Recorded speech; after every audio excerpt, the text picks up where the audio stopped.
불가능한 일을 해낼 수 있는 능력은 바로 더 불가능한 일도 곧 해결될 수 있다는 것을 의미한다. 미국 기업인 레이 크록의 말입니다. 저는 중학교 3학년 학생을 가르친 적이 있습니다. 공부에 흥미가 없어 성적이 바닥이었고요. 중3인데도 중1 수준의 영어와 수학의 기초가 부족했습니다. 저는 이렇게 말했어요. 공부하는 방법을 알려주마. 일체 과제를 내지 않을 테니까 2가지만 하자. 첫째, 학교 수업을 잘 들을 것. 둘째, 내 방식대로 복습할 것. 예를 들어서 국사 과목을 볼까? 우선 수업을 잘 듣는다. 그리고 수업이 끝나고 쉬는 시간에 그 부분을 한 번 읽는다. 이게 첫 번째 복습. 학교를 마친 후 그날 배운 교과서를 모두 가져다가 진도 나간 부분을 다시 읽는다. 이것이 2번째 복습. 주말이 되면 그 주에 나간 진도를 모두 읽는다. 이것이 3번째 복습. 딱 이것만 해라. 그 효과는요, 시험 기간에 나타났습니다. 학생이 말하길 시험 직전에 벼락치기를 하는데 교과서를 보니까 배운 것이 기억나더라고 했습니다. 되겠다 싶으니 의욕이 났겠죠. 포기하지 않고 열심히 공부했습니다. 그 학생은요, 반에서 3등의 성적표를 보여줬어요. 영어, 수학을 제외하고 대부분이 90점 안팎이었습니다. 책상에 올려두기만 해도 공부하고 싶어지는 365 홍콩 캘린더, 효과는 시험 기간에 나타났다. 의 한 대목으로 시작합니다.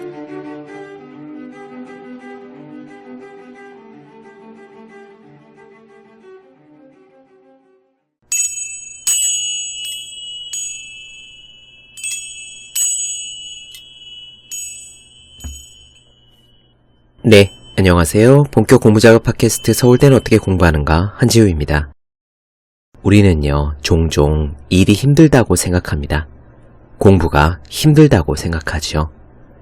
해야 할 일이 공부뿐이고 일뿐일지라도 그렇습니다. 저 또한 예외는 아니었습니다. 그런데 우리가 하는 많은 일과 공부는 보통 해야 할 일이고 그것이 보람된 일이며 그 일을 잘 해내기 위한 주위의 응원과 합리적인 보상까지 따르는 일인 경우가 많습니다. 사실 또 그래야 하고요. 해야 할 일을 열심히 하면 응원과 보상이 따르는 것이 정상이지요. 그런데 이국종 선생님의 이야기에는 그렇지 못한 일들이 너무나 많습니다. 분명 해야 할 일이고 그것도 굉장히 어려운 일인데 하면 할수록 욕을 먹는 사람이 되어갑니다. 그런 와중에서도 지긋지긋하다 하면서도 그 일을 해낸 이야기가 여기 있습니다. 오늘 들려드릴 내용에는 보험금 심사 청구가 깎이는 부분이 담겨 있습니다. 건설 현장이나 오토바이 배달을 하다가 몸이 으깨져서 들어오는 환자들은 되게 가난하죠. 어마어마한 수술 비용을 댈 돈이 없는 경우가 많지 않겠습니까? 병원에서 보험으로 청구를 하면은요, 심사하는 곳에서는 그 비용 전부를 돌려주지 않는다고 합니다. 기준을 통상의 외과 환자들에게 두기 때문에 수혈할 피도 검사하는 비용도 과다 청구라고 여겨서 삭감해버리는 거래요.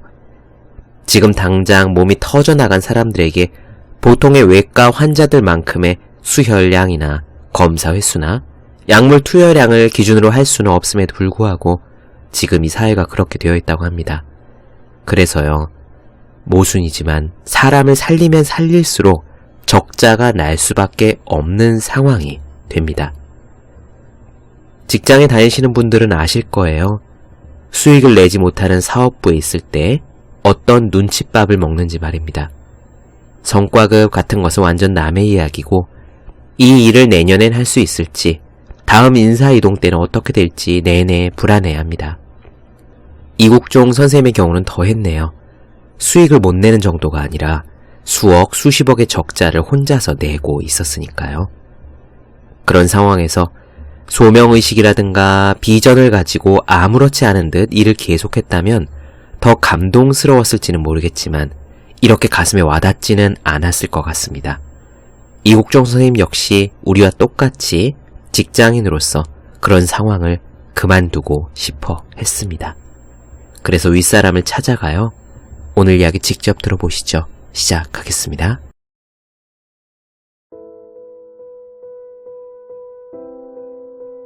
2004년 나는 숨쉬듯 수술하고 또 수술했다. 몸이 피에 너무 많이 젖으면 샤워실에 처박혀 피가 다 씻겨나갈 때까지 멍하니 웅크리고 앉아있었다. 환자들은 밀물 떼면 들이닥치는 파도와 같았다. 밤은 환자들의 비명으로 울렸다. 그들은 부서진 뼈와 짓 이겨진 살들 사이에서 죽어나갔고 나는 좀처럼 핏물에서 헤어나오지 못했다. 미국에서 기껏 배워서 와봤자 나아진 것은 없었다.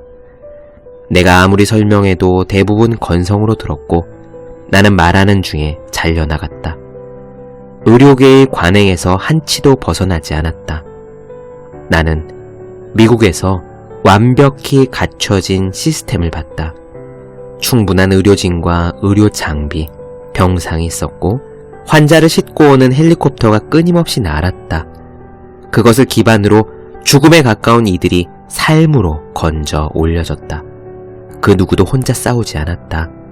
그러나 한국에는 애초에 중증 외상 의료 시스템이라는 게 없었으므로 나는 아무런 기반 없이 홀로 사지로 내몰렸다. 미국에서 돌아온 지 얼마 지나지 않았을 때 미 육군 제8군 의무사령관인 브라이언 엘굿 대령이 부관을 대동하고 왔다. 미 육군 제8군은 보병 2사단을 주력부대로 했고 주둔지인 한국에서 끊임없이 거친 훈련을 했다. 세상에 공짜란 없다. 실제 전투가 벌어지면 평소 훈련에서 흘린 땀과 피가 전투 결과를 가른다. 훈련 중에 뒤집힌 험비에 짓이겨진 미국 장병들은 곧장 미국으로 송환될 수가 없다. 한국에서 응급수술로 일단 목숨을 유지해놓고 본국의 에어 앰뷸런스가 오산의 미 공군기지로 들어올 때까지 시간을 벌어야 한다.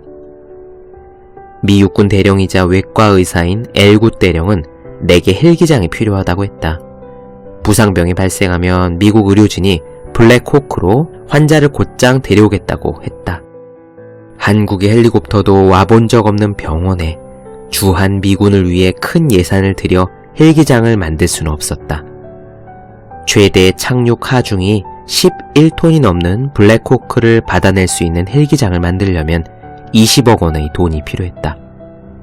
병원은 외상센터의 본질을 알지 못했고 항공 이송의 중요성도 깊이 생각하지 않았으므로 블랙호크가 내려앉을 별도의 헬기장 조성을 수락할 리 없었다. 나는 의과대학과 병원 건물 사이 길바닥에 흰색으로 H자를 그렸다. 헬기장 아닌 헬기장에 블랙호크들이 환자를 싣고 왔다. 나는 부끄러웠다. 미군 파일럿은 불평하지 않았다. 한국 헬리콥터는 단 한 대도 착륙하지 않았다. 홀로 지내는 시간이 늘어갔다.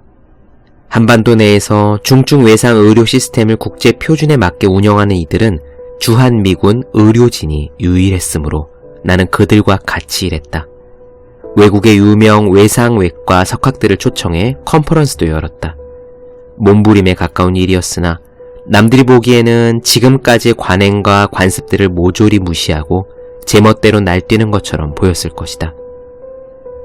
내게 오는 중증 외상 환자들은 버스나 택시를 운전하거나 오토바이로 배달을 했고 공장이나 건설 현장에서 위험한 일을 했다. 일하던 중에 굴착기에 끼거나 지게차에 깔렸으며 공사 중인 건물에서 추락했다. 5000rpm 이상으로 회전하는 기계에서 볼트와 너트가 총알처럼 튕겨나와 환자들의 몸을 꿰뚫었다. 위험은 부상을 부르고 부상은 생명을 앗아가지만 위험도와 돈벌이는 비례하지 않았다. 중증 외상 환자들을 대상으로 고난이도의 수술을 해도 의료 수가는 일반 정규 수술보다 낮았다. 늘 만성적자에 허덕이는 내 꼴이나 환자의 사정이 다르지 않았다. 사지가 으깨지고 장기가 부서져 의식을 잃고 병원으로 실려온 환자들은 외상외과적 수술과 집중 치료를 받아야 산다. 수술은 한 번에 끝나지 않는다.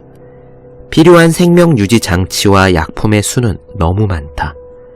치료에 막대한 비용이 들어가는데 자동차 보험, 산업재해보험, 각종 사업체 주도의 공제조합들과 국민건강보험공단에서는 일반 환자 기준에 맞춰 진료비를 지급했다. 늘 급박하게 내게오는 환자들이 산다고 해도 장애가 남고 후유증의 위험이 도사렸다. 이긴다고 해도 공은 불분명하고 패배의 책임은 무겁다. 모르는 체 할 수는 없으나 반가울 수도 없는 존재가 내게오는 환자들이었다. 목숨과 돈, 관계의 문제들이 뒤얽혔다. 고개를 숙이고 사정하는 것은 내 몫이었고 차가운 답변을 접할 때마다 나는 비참해졌다. 중증 외상 환자들을 진료하면 할수록 적자가 심해진다는 각종 지표들이 내게 날아들었다. 왜 공식적으로 내 일을 중단시키지 않는지 나는 이해할 수 없었다. 어쩌면 병원은 이런 과 하나쯤을 상징적으로 내세우고 싶었을 수도 있다. 그러니 적당히 자리나 지키며 관행대로 하면 그만이었을 것이다. 그러나 내게 맡겨진 보직은 외상외과 의사였다. 그것이 내 밥벌이였으며 중증 외상 환자를 죽지 않게 하는 것이 내 업의 본질이었다. 하지만 그것은 개인의 능력만으로 가능한 일이 아니었다. 나는 죽지 않아도 될 환자들을 살릴 수 있는 법을 알면서도 제대로 된 시스템을 정착시킬 수 없는 나 스스로가 부끄러웠다. 병원 보험 심사팀에서 3천만 원이 삭감되었음을 전해왔다. 환자에게 혈액 투석을 한 금액이었다. 이의 신청을 할 예정이었으나 무의미해 보였다. 그것들은 줄여야 할 항목이 아니라 환자를 살려낼 수 있는 마지막 지푸라기였다. 그러므로 그들의 기준은 외상외과에 적합하지 않았다. 날아드는 경고를 받아가며 어쩔 수 없이 모르는 척 치료를 강행하면 몇 개월 뒤 심평원으로부터 어김없이 차가운 진료비 삭감 통지서가 날아들었다.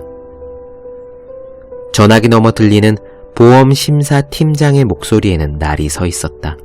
나는 거듭 미안하다고 고개를 숙였다.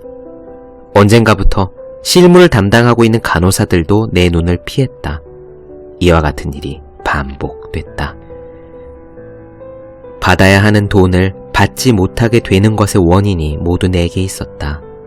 나는 틈틈이 심평원에 사정하는 글을 써서 보냈다. 환자를 살리기 위해서 약품과 장치들을 기준에 비해 초과 사용할 수밖에 없는 불가피함을 적었고 교과서의 내용을 통째로 복사해서 첨부했다. 그럼에도 삭감된 진료비 회수율은 절반에 미치지 못했다. 사립대학병원은 국가의 지원을 받지 않았고 지원이 없으므로 그 병원에 소속된 의사는 사기업의 직장인과 같다. 회의석상이나 보직 교수들과의 면담에서 어떤 취급을 받을지의 여부는 의사 개별의 수익 규모를 기반으로 한다. 그것과 무관하게 잘 지내는 방법은 원내 정치력이 있다. 나는 그 모든 것에 아둔했다. 학교에서 주는 월급으로 생계를 유지하는 내가 학교에 일부러 불이익을 안길 생각은 없었다. 그저 외상외과 의사로서 교과서적으로 치료하면 환자가 살 가능성이 높아지므로 원칙대로 하려 했을 뿐이다. 내 뒷말을 해대는 교수, 간호사, 의료기사, 행정직 직원들의 이름이 들려왔으나 대응하지 않았다. 병원과 의과대학 내에서 조용히 수면 아래로 잠기려고 했고 사람들과 만나지 않으려 애썼다. 그러나 외상외과 특성상 다른 임상과들과의 협진은 불가피해서 나는 계속 사방에 사정해야 했다.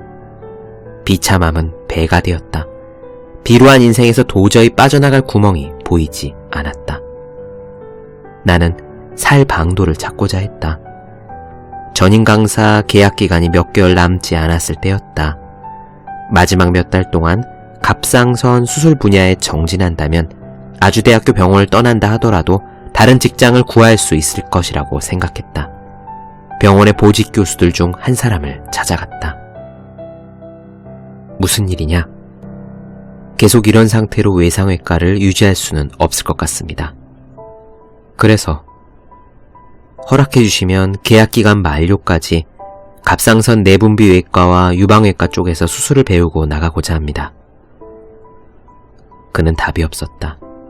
보지 않았으나 냉정한 시선이 느껴졌다. 1분도 채 되지 않는 시간이 한없이 길었다. 그의 차가운 음성이 귓가를 파고들었다. 너는 그렇게 하자고 선발된 사람이 아니다. 나가봐. 다시는 이런 일로 찾아오지 말고. 그의 목소리에 여지는 없었다. 살고자 찾은 유일한 길이 단칼에 잘려나갔다. 더는 말하지 못하고 그대로 물러나왔다. 다른 대안이 있다면 도망쳤겠지만 그러지 못했다. 밥벌이의 무게가 내 발목을 잡았다. 몸을 돌려서 연구실로 향했다. 어둡고 좁은 방으로 가는 길은 멀었다.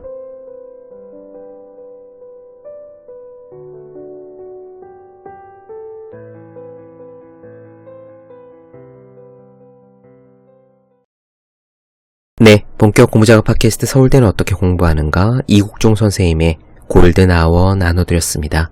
더 많은 이야기가 궁금하신 분들, 질문사항 있으신 분들은 제 유튜브 채널 서울대는 어떻게 공부하는가, 네이버 블로그 화생의 즐거운 편지, 다음 카카오 브런치 한주의 브런치, 인스타그램에서 해시태그 서울대는 어떻게 공부하는가 검색해주시면 좋겠습니다.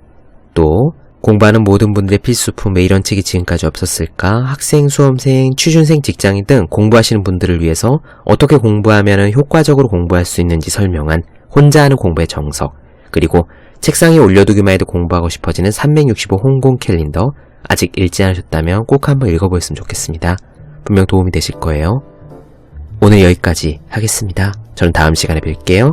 여러분 모두 열심히 공부하십시오. 저도 열심히 하겠습니다.